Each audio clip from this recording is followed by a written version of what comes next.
think we are just about ready to start. Thank you for being here. To our attendees, we're excited to have you. We're especially excited for folks who are here participating in the panel. So with us today, we have Shantay Jackson, who is the Director of the Mayor's Office of Neighborhood Safety and Engagement.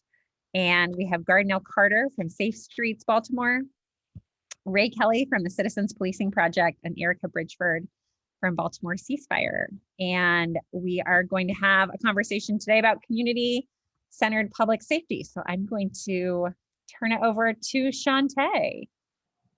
And thanks so much for the panelists who are joining us today. It's really good to see familiar faces, folks who I know have been deeply entrenched in the work of reimagining what public safety looks like here in Baltimore City. So welcome to Gardnel, to Erricka, and to Ray. During this panel, we're going to focus on asking some really tough questions about what community-centered public safety looks like. We understand that breaking the cycle of violence begins with an understanding and addressing the underlying traumas that fuel it. We'll be discussing the need for holistic systems of programs and resources in support of community-centered public safety and violence intervention to empower social and behavioral change.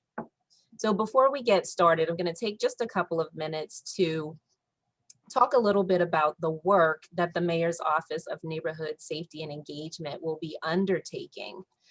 For those of you who have said, I've never even heard of that office before, you're absolutely right.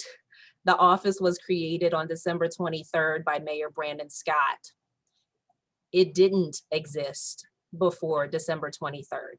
In fact, the Mayor's Office of Criminal Justice existed as its predecessor. Because the mayor believes that public safety is rooted in a holistic approach to all of the things that impact what safety looks like, and taking a holistic approach around the social determinants of health and the root causes of trauma and violence in our community, is why the office was created. And so just very briefly to talk about what the office will be undertaking, walk down this path with me.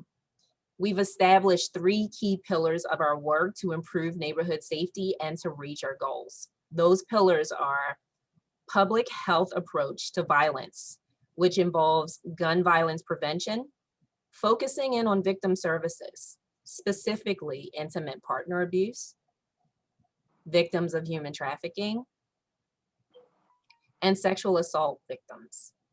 Youth justice and how we provide our youth with opportunities for diversion. Community healing.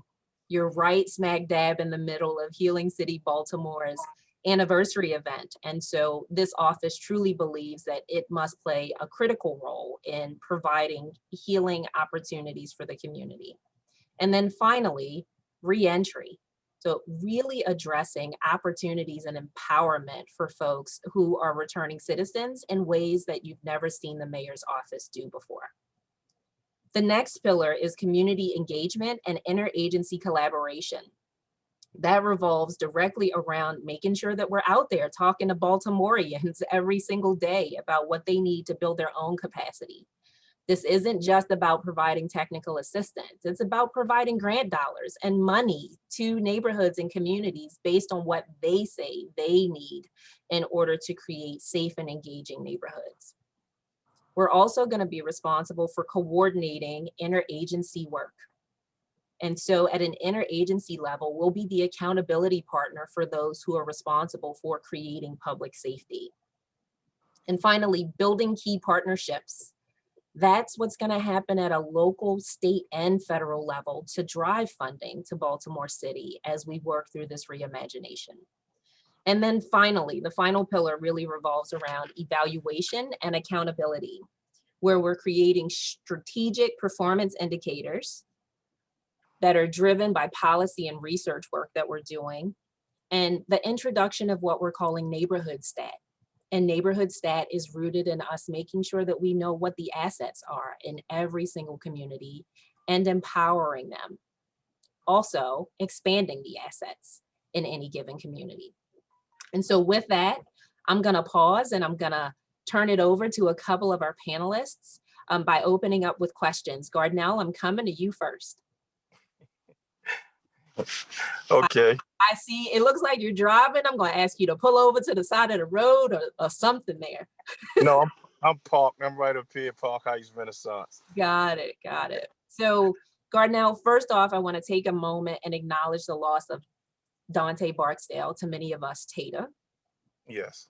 I know that everyone across Baltimore City who knew him, love him, present tense, right? Because even though he is not physically here, his energy has not left this place. Yeah. I think that I told you all that I feel him bracing all of our knees and supporting our backs as an ancestor regularly as we continue this work.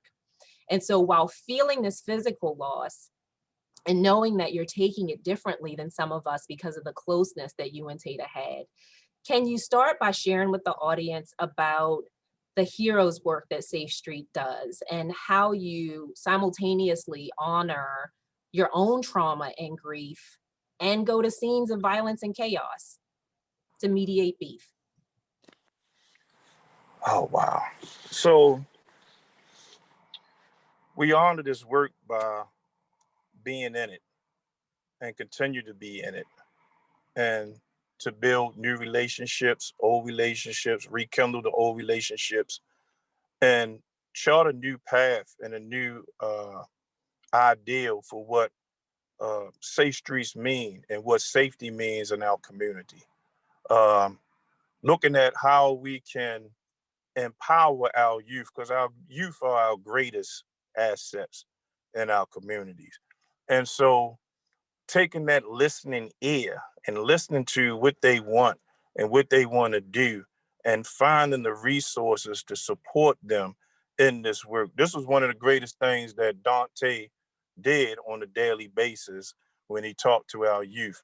And so one of the things that I've been doing is we are retraining all our staff uh, with this outreach mentality, this outreach work, and dedicating uh, building these relationships, because just focusing on mediation is not just a problem, because you can mediate a situation. Some of our young people are so entrenched in trauma and situations. You can mediate one situation and that individual can go on 2 blocks down the street or whatever, and something else blows up. And then we may end up losing a life. So what we're trying to do is build these life relationships, or these life coaching, not, I don't want to say case management, but because most of our staff isn't trained in that kind of situation, we trying to train them up in that. But identifying these needs, building the relationships, and working with these individuals day to day, helping them reach their goals, helping them set goals, helping them to have a vision, and then bringing that vision into fruition. Uh, and even doing that with some of the individuals that we even hire to bring on staff, because they have their own trauma that they have been working with.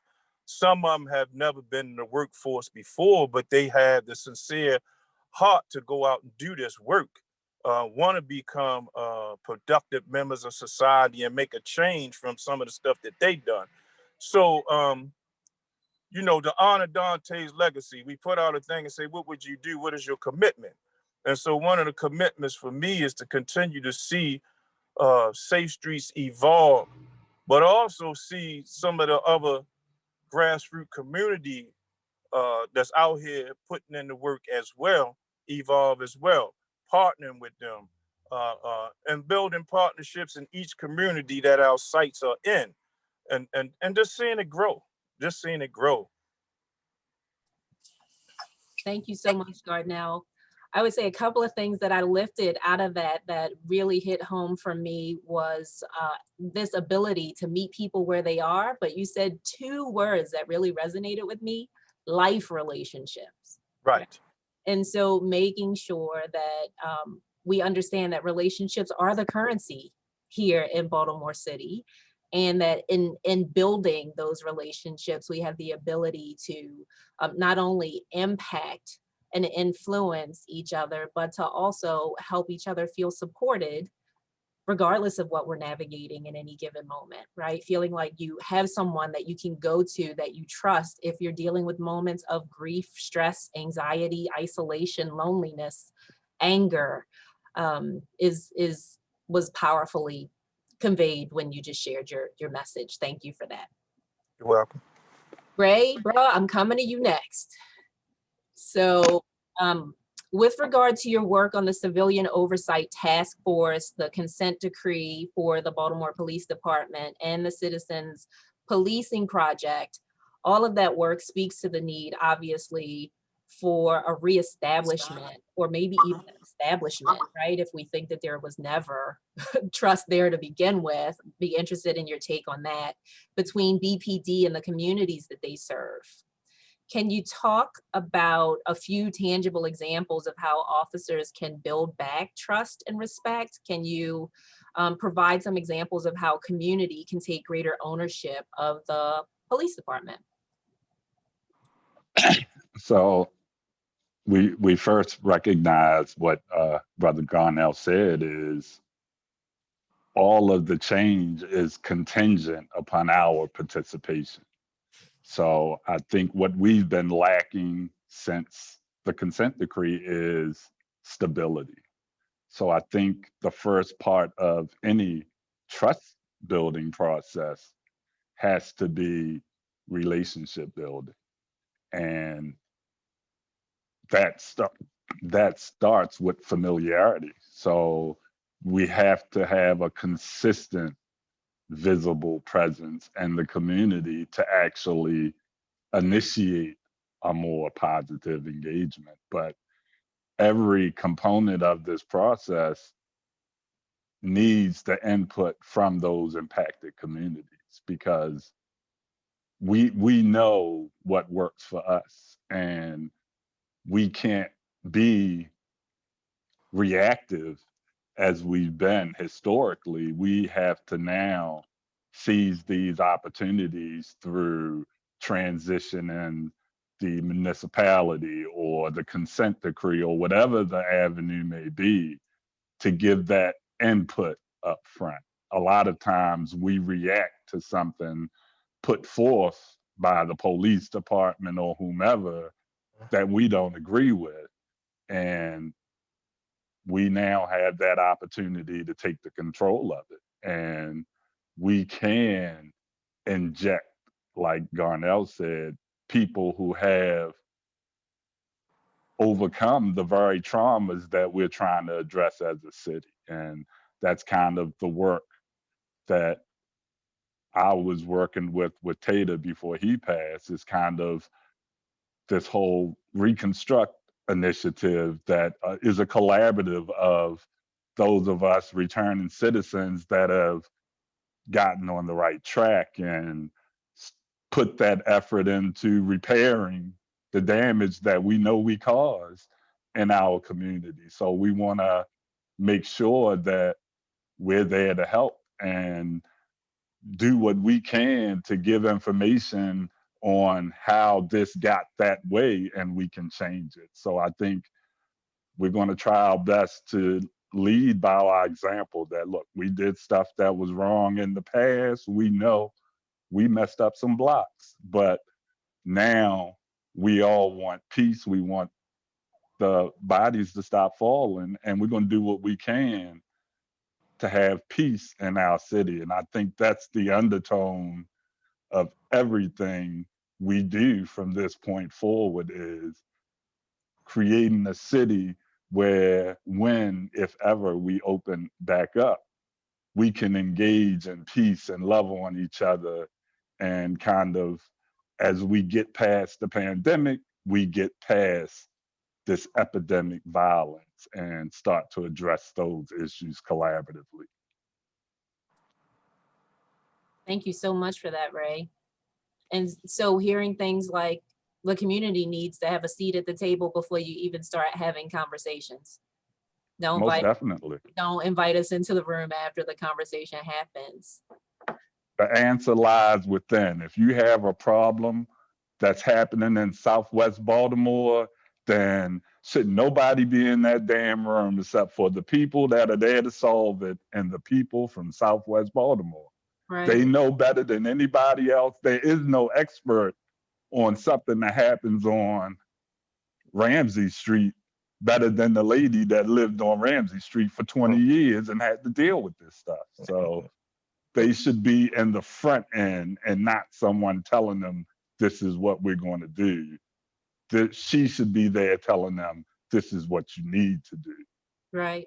Right. So just this notion of doing with and not to, and not even doing for, right? But doing with just the spirit of togetherness, and also knowing when to follow the lead, knowing when to kind of take a back seat and let other folks lead you, because they're the ones living the experience in the moment. Right. And that's a point of resentment at this point in our communities, that everyone has that sense that they know what's best for us, and they're going to come in and solve our problems, when no one makes an intentional effort to listen, like Gardnel said, to what we know will solve a lot of our issues. So that's the paradigm we look to change with the Reconstruct Initiative. That's why CPP is always focused on gaining community input, formalizing it, and putting it on the record. Look, this is what we said on blah, blah, blah date. Here's the emails, here's the link, whatever the case may be. We have to stop waiting for the answer to land on us and waiting for the savior, and know that we are the answer. We have to change, and then we can force other changes in our community. Let me just tell you, that just gave me goosebumps, literally. The we are the answer. It's like we are our ancestors' wildest dreams. All of that. Erricka, I'm coming to you next. Before I do, I want to scream out happy ceasefire weekend to everybody. And if you haven't already changed your profile picture, you can look at mine, you can look at Ericka's. I think you can look at Ray's and Gardnel's. If they haven't changed theirs yet, I'm putting peer pressure on them right now to copy that. So Erricka, Baltimore Ceasefire has been a powerful representation of how Baltimore built its own movement of peace, and how that's happened across multiple lines of difference. What's your vision for a truly peaceful Baltimore City where people's needs are met? Oh my goodness.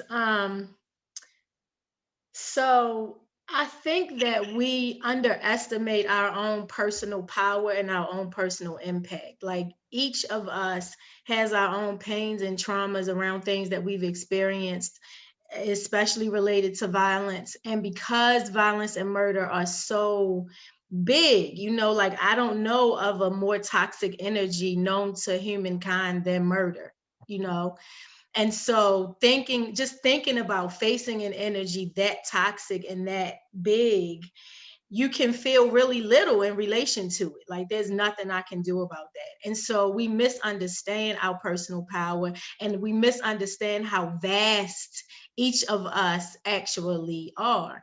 And so for me, a vision would be that each person is making their own commitments to being peaceful. What am I thinking? What am I doing? What is my tone of voice when I talk to people?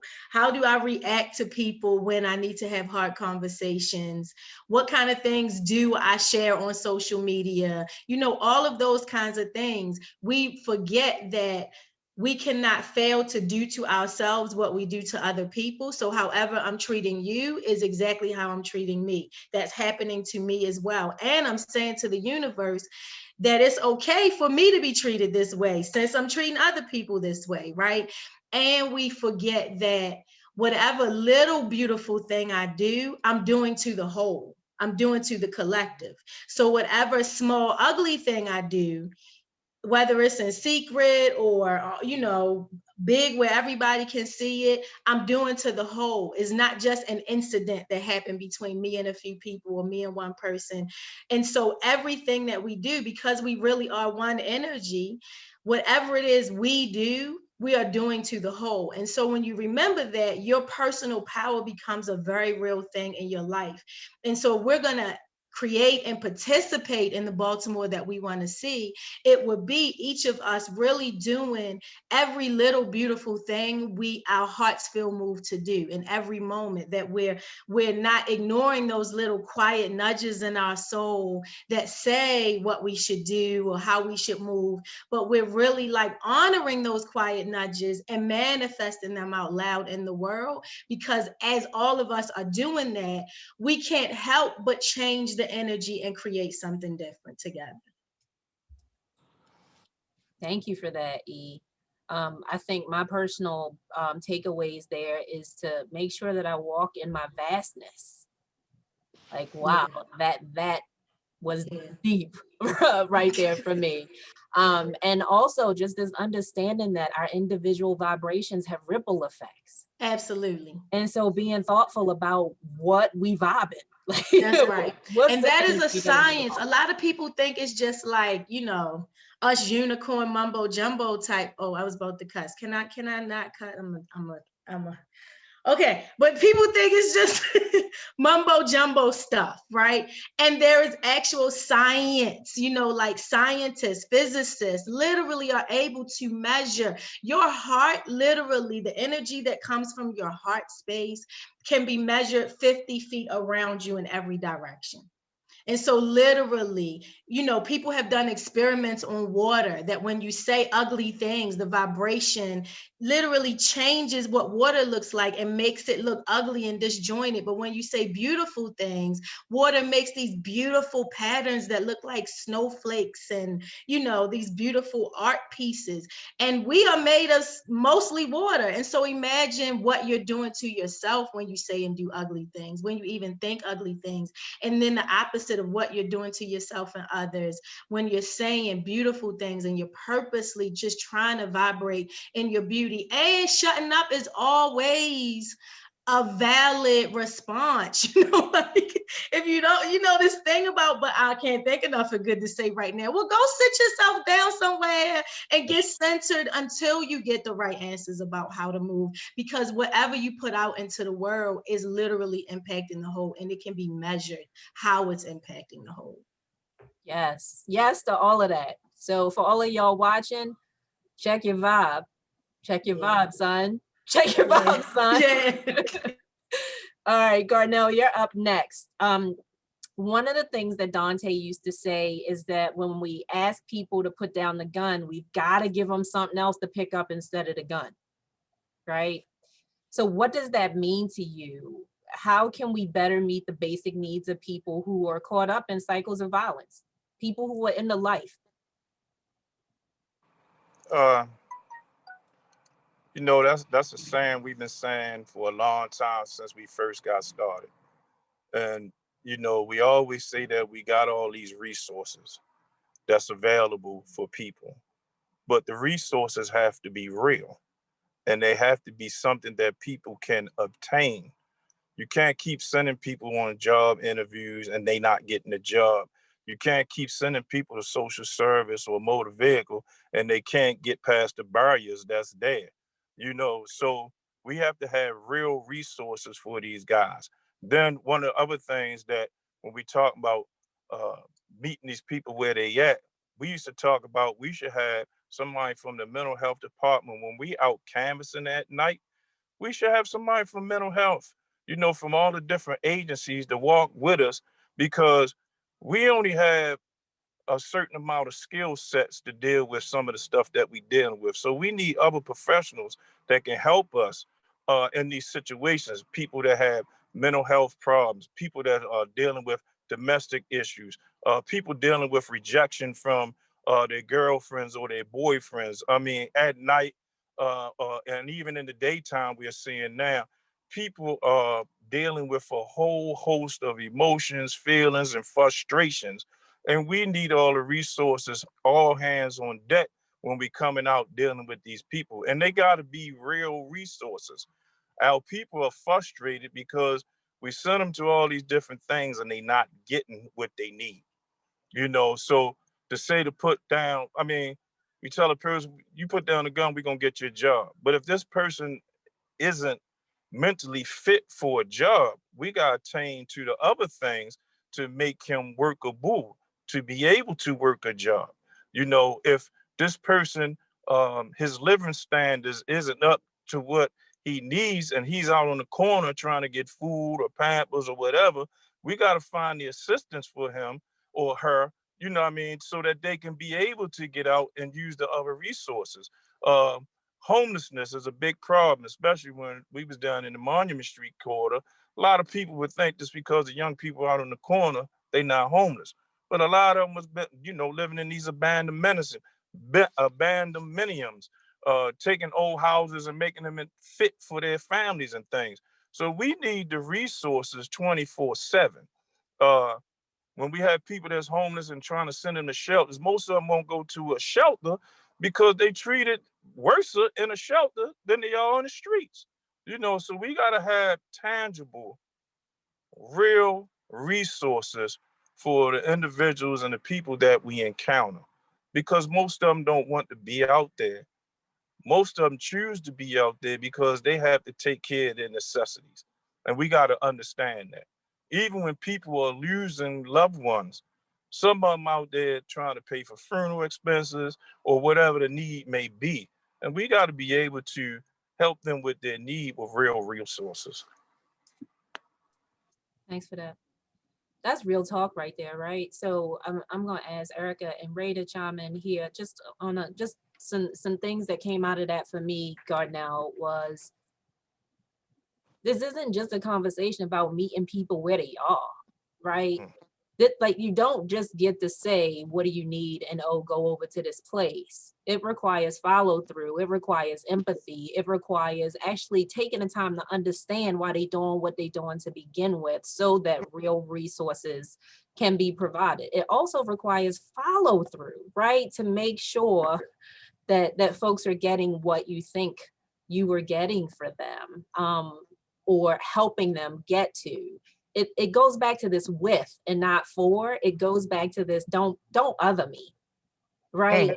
Don't other me. Do something with me. Do something for us, right? As a people, and understanding that just because you tell me a resource is out there doesn't mean that they are giving me what I need in order to step away from this life, right? Erricka, any extra thoughts about that? I see y'all both trying to come off mute I at the think same that's time. important.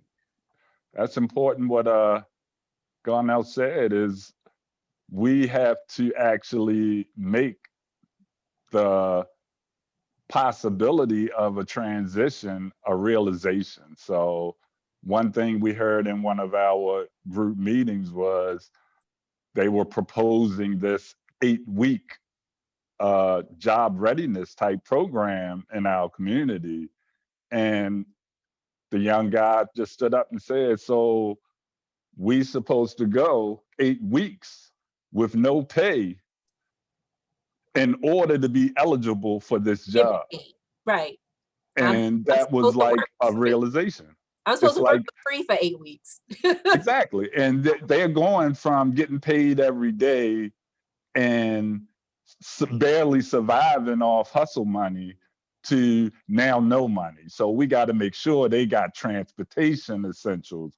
I think the most important point that Gardnel hit on is most of these kids that are out on the corner, not even just the kids, even the older people, don't have stability. We have to find out first what we have to do to stabilize their situation, so then they can actually confidently go into a transition, right, where they're not worried about where they're going to live, how they're going to eat, who's going to watch the kids. All of those other things have to be centered in the resources that we propose to provide for these people. And it goes back once again to actually listening to these people to find out what they need. Right. And I think so many times that gets overlooked.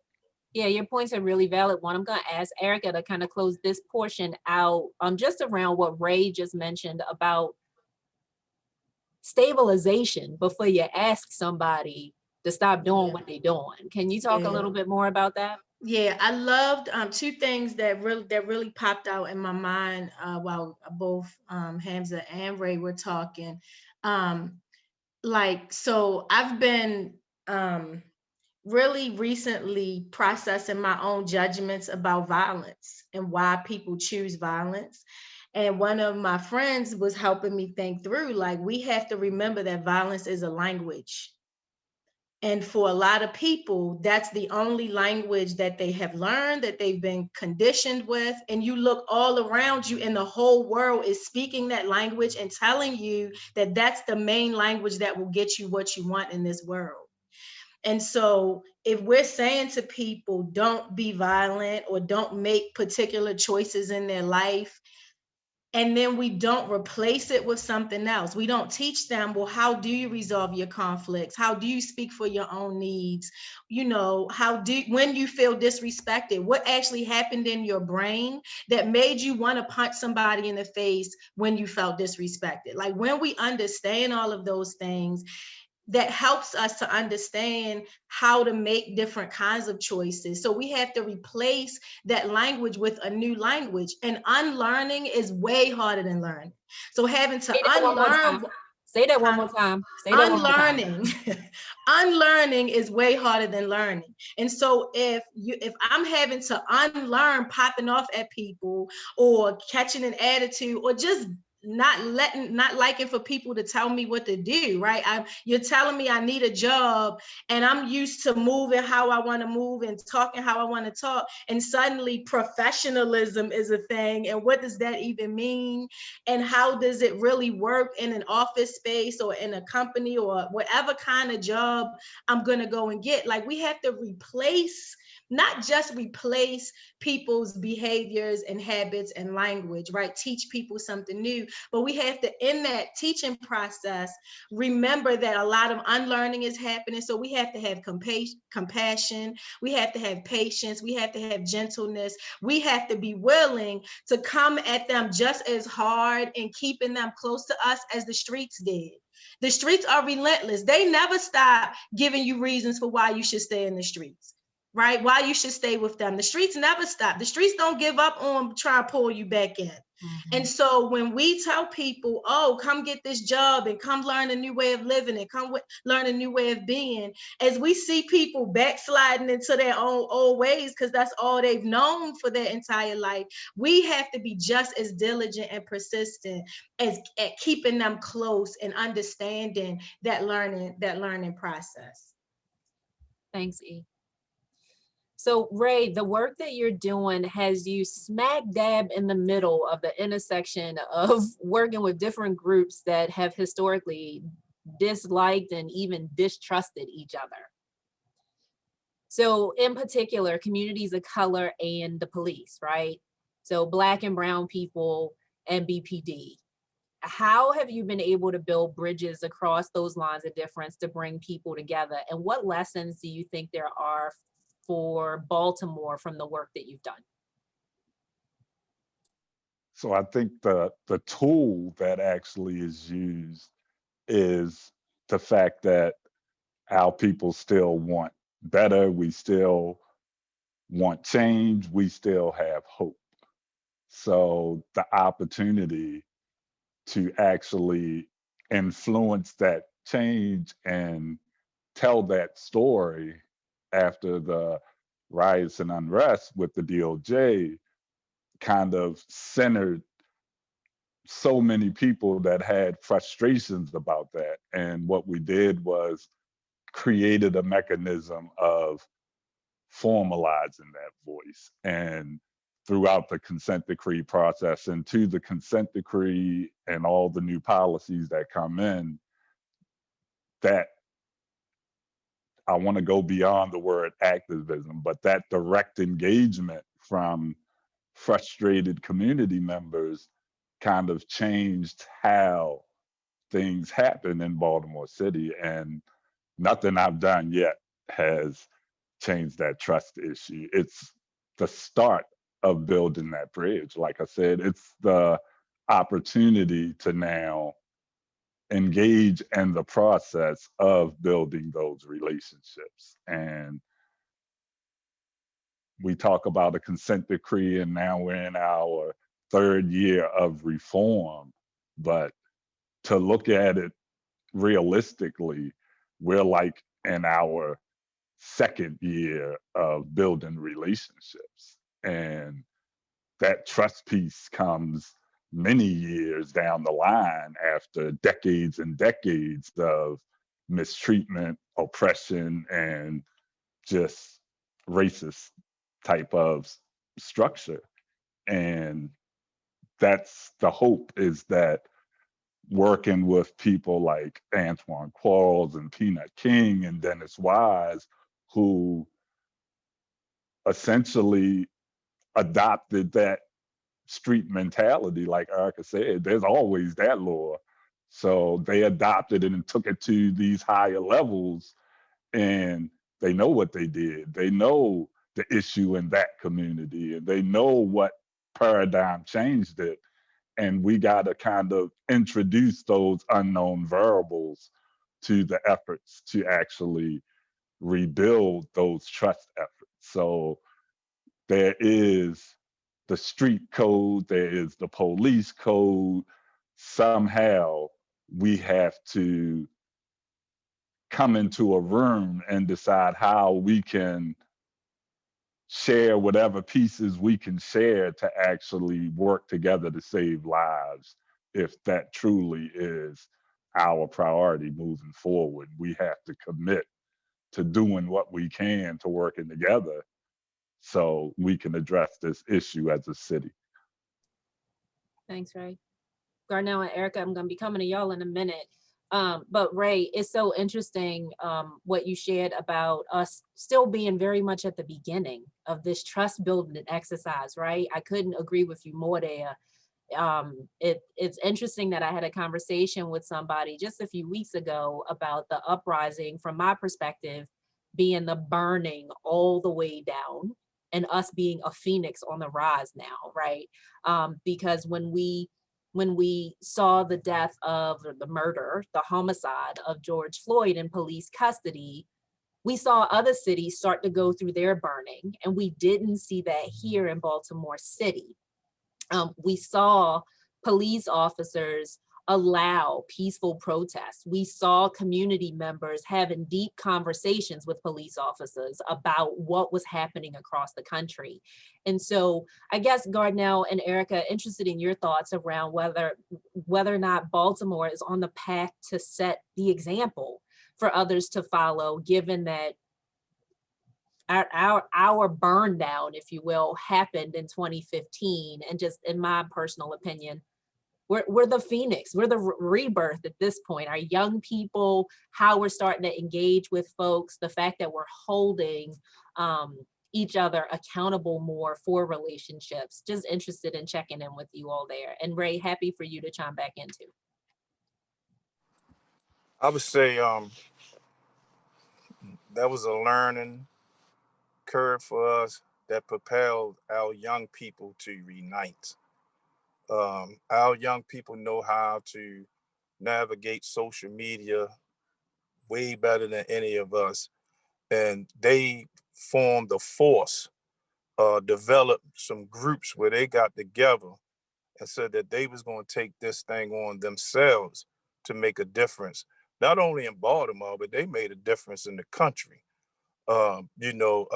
They jump on social injustice when it happens. A lot of groups formulated out of that, but Baltimore has taken the charge because now there has been formed youth councils, youth groups on the colleges, within some of the communities, and they want to see a change taking place. And our youth should be at the forefront of change because they know what they need, what the city need, and how it is evolving. Most people say that we are evolving, but one thing, when we look at the numbers and how the numbers is really purported, Baltimore isn't as bad as most people make it out to be. We have love, what I mean? And we got to continue to give love to each other. And I've seen our young people unite and show love for one another and our city.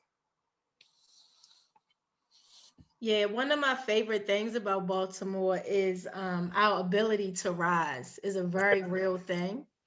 Our resilience, the Mm, resilience that's in our DNA is just, while there's trauma in our DNA, the resilience did not come to play. And this is where violence is a language, right? The blessed Baltimore uprising. After that, there are things that did not exist in Baltimore before that were birthed out of the uprising. And not only that, we absolutely then became a model. So when George Floyd was murdered, people reached out to us saying, hey, what did y'all do when this happened, right? Community mediation centers emailed us like, how did y'all help community come together? What did y'all do? And so then we were giving training to them to help navigate community conversations and all kinds of things. The police youth dialogues that started in Baltimore after the uprising, because Brandon said, what do we do about police and kids not getting along? And I was like, I don't know. I know how to bring people together who don't like each other. And not only has it progressed in Baltimore, but because we designed that program, now cities around the state are having us come do police youth dialogues, for them. And so and those are just personal examples that I know of, but there are things that did not exist in Baltimore before that came to being after the uprising. And it reminds me that we should always bless the darkness. In the darkness awaits all of the limitless possibilities of what we can create when we turn our lights on. And so, although that was a dark, tragic time, like Tata said, there is a triumph in every tragedy. And yes. so, out of that tragedy, in that darkness, we all walked into that darkness together and just started flicking on our lights and went, oh, we can create that and we can do that. And how about we try that, And we absolutely are an example for cities like us. Thank you, E. You know, what you just shared about the darkness reminds me of something that Nika Namdi, who I think is friends to all of us, reminds us of often, the importance of doing shadow work and how shadow work informs the light work, right? So I'm gonna come back to you, Erricka, because we were talking about youth. Hamza was really talking about how Baltimore City youth and youth across the country kind of took the lead in the past few months, given just all of the brutal and heartbreaking and re-traumatizing things that we have seen happen in our country. Talk to us about the importance of the youth in the ceasefire movement and why it was so important to have youth ambassadors as a part of the work. This is one of my favorite things to talk about, because at the very first meeting, when the ceasefire movement did not have a name and it was just being called, hey, we should do this life over death, weekend. And people, only about 15 or 20 people came to that very first meeting at the mediation center to talk about this idea and talk about what it should be called and what we should do. I remember. And right. And one of the main things we said in that meeting was, if young people are not involved in this, it's not going to work. Whatever work means is going nowhere if the young people are not in it. And that was my prayer from the very beginning. And so when we started doing the ambassador trainings and recruiting youth, and youth came in numbers, like right now we have about 59 ambassadors, and more than half of them are young people, because you can be an ambassador starting at the age of 12. And so we have ambassadors from middle school to early 20s. And it's very important because, so I lost the first person that I loved to violence when I was 12 years old. And then again when I was 14, and then again when I was 16, right? So yes, in my growing up, I was losing people, but not like young people today. They're losing 3 and 4 people every single year. It's not like, you get a whole year or two before you lose somebody else. They just losing people all around them. And so what that says to you about your own life energy and your own worth and how long you might even make it here and all of those kind of things. And even the guilt, like the survivor's guilt that we have as we keep getting older, while we keep watching so many of our loved ones be killed. if we don't have the main demographic that is being impacted by violence, losing their lives to it, participating in it, losing their friends and family members to it, one of the biggest demographics being impacted by it, if we don't say, not just include them, but say, this is yours, this belongs to you, you are the leaders, and saying how violence impacts you, what it would look like differently if we were able to shift and heal this culture of violence. Like, they have the answers. Why is shooting somebody the new fighting? I don't know. I don't have all of those answers, but they are in those conversations with their friends all the time about when people like, yo, I ain't fighting, I'm just gonna shoot him. Why? You know what I'm saying? Like, why has that become a thing? And so if we don't make sure that they are at the forefront of these conversations and the solutions and creating what celebrating life looks like and what does building your worth and knowing your greatness look like and nurturing that, all of that in them, we're not gonna make it. Thanks, E. So before I throw a question out to the attendees, y'all get ready for those of you who are watching us, and throw a question out to the panelists. Ray, I want to ask you to kind of piggyback on what you just heard from Erricka. What do you think the role is that youth should play in this work of reducing violence and helping us heal as a city from trauma, but also helping each other heal, being co-facilitators of each other's healing? Well, I think what she said is absolutely right. And I come from the perspective of the old dude, where we can't do this forever. And we know from history, this fight is decades long. So it should be call yourself old. Our responsibility for real to be training the youth. So that's why even when I was at the monitoring team, for the most part, we maintained our youth aspect at CPP to make sure that we're not speaking for youth. Because I'm like Erricka, I'm 50 years old. I don't know nothing about what these slick things they saying is. And don't ask me what happened in 1997. I was away. So for real, what we gonna do with stuff we don't know? We can't speak for them. And what we do at CPP is train them how to be actively involved and civically involved, so they can know early on. There's a generation that missed a whole bunch of civics lessons, and it's now our responsibility to re-engage and inform that generation. Look, we need all of us to be doing every component of this so we can actually change this environment that we're living in. Absolutely, absolutely. So I'm gonna tell you, you were wrong for putting like E's age out there in front of everybody instead of just speaking for yourself. And for those of I'm us older than Erricka. For those of us that are fighting against the word old, I prefer to use aged and refined and stuff like seasoned, all that sort of stuff. So we're gonna stick with that. All right. So 60-year-old guy called me big brother the other day. I'm like, it ain't no line. Once you cross 50, you just old. Got it. All right. So for both the attendees and the panelists, I'm gonna prep you for what I'm about to ask you, right? And then I'm gonna ask Gardnel to share first, and then Erricka to share, and then Ray to close us out. While they're doing that though, for the attendees, we want to see your responses in the chat.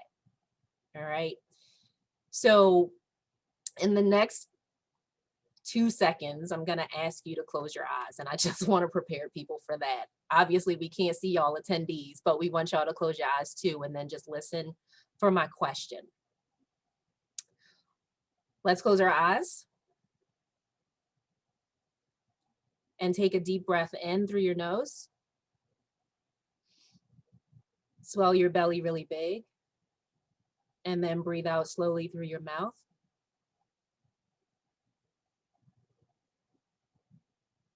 Here's your question. In your mind's eye, what do you see, physically see, in Baltimore when the city is healed. I'm going to ask you to open your eyes.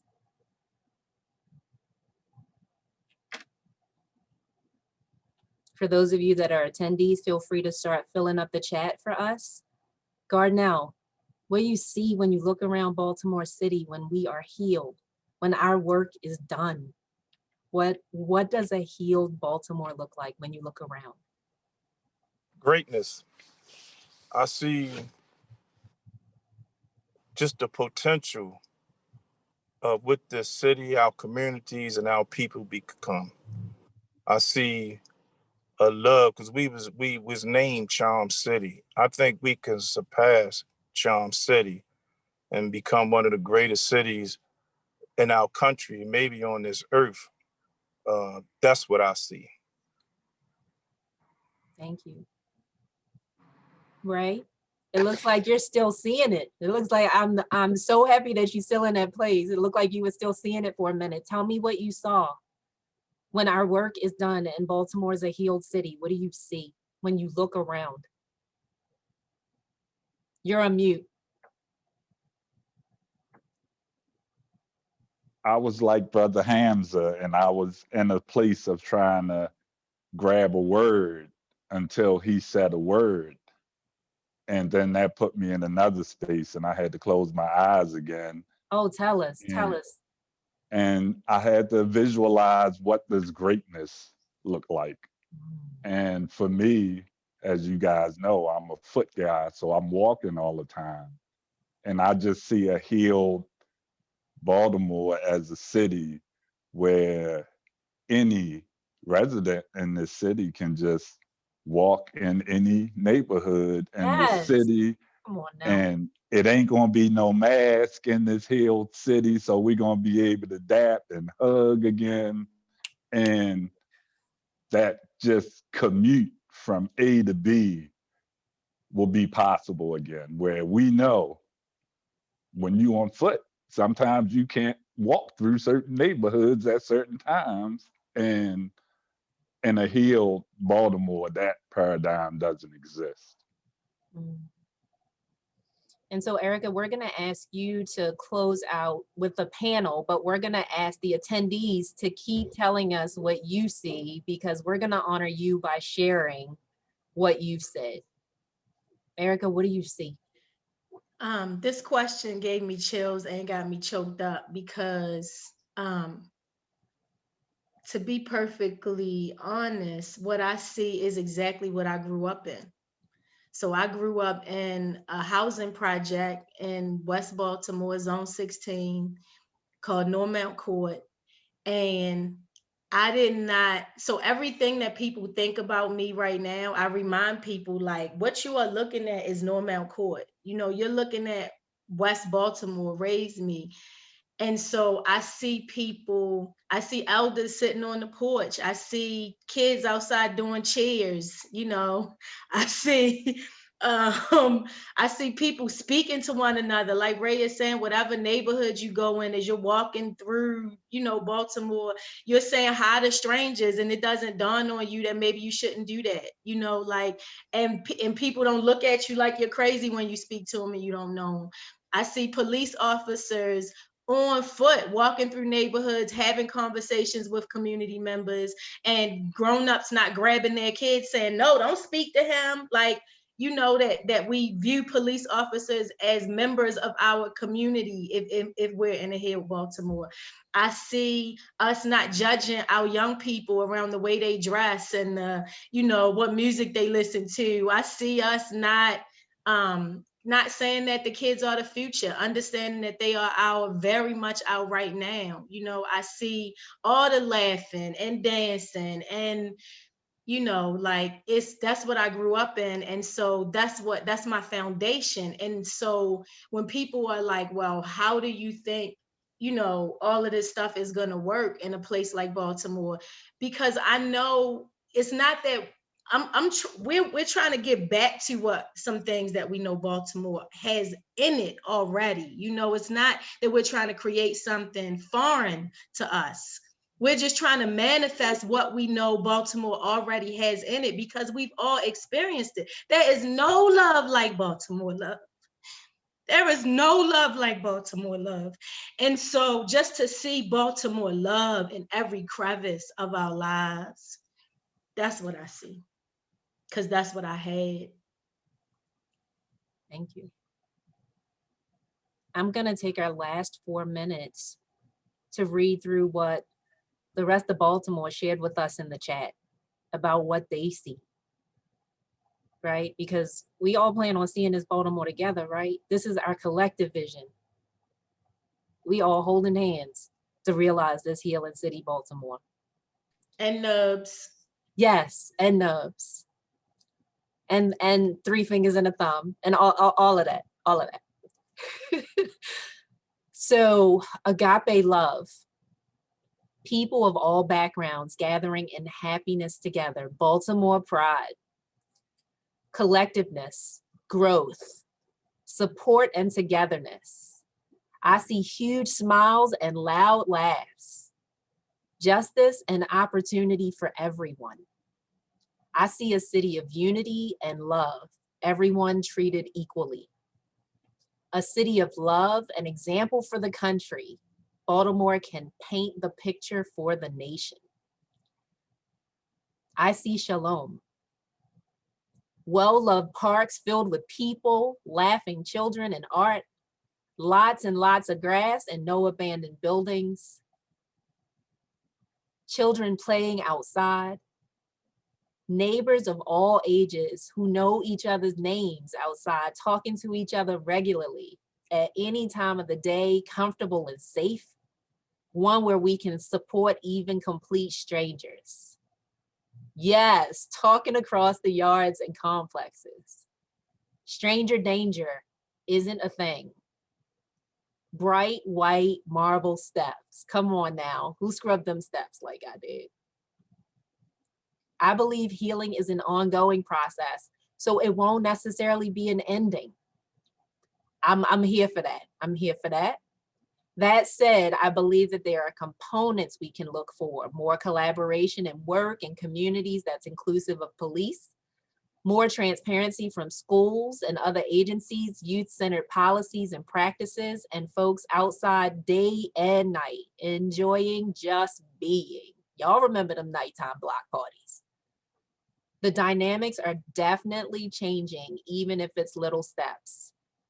From the city that pioneered 3-tier segregation, a healed Baltimore is no longer segregated. People embrace each other with love, without fear. Despite our problems, we believe that Baltimore is the friendliest, most approachable, and kindest. A healed Baltimore will be even more special. It's foreign that people don't understand what we're really about. The village, that's just it. I think we're getting close to time. So in addition to everything that you all said that you see, I'm gonna tell y'all, I see a village. Because in a village, it doesn't, the racial lines don't exist. In a village, you're a family. I see, to Erricka's point, what I grew up with. When everybody's mom was everybody's mom, everybody's child was everybody's child. We were all play cousins. And because of that, we all looked out for each other. And so from my perspective, a healing city, Baltimore, is one where ACEs don't exist. It's one where we are co-facilitators of each other's healing, and we're actively working on our own, where we embrace our vulnerability and where we show up for each other. I'm looking forward to creating that healed city, or the healing city, with all of you. Thanks for giving us all an hour of your time, and special thanks to Ray and Gardnel and Erricka. We appreciate y'all. Thanks, everyone.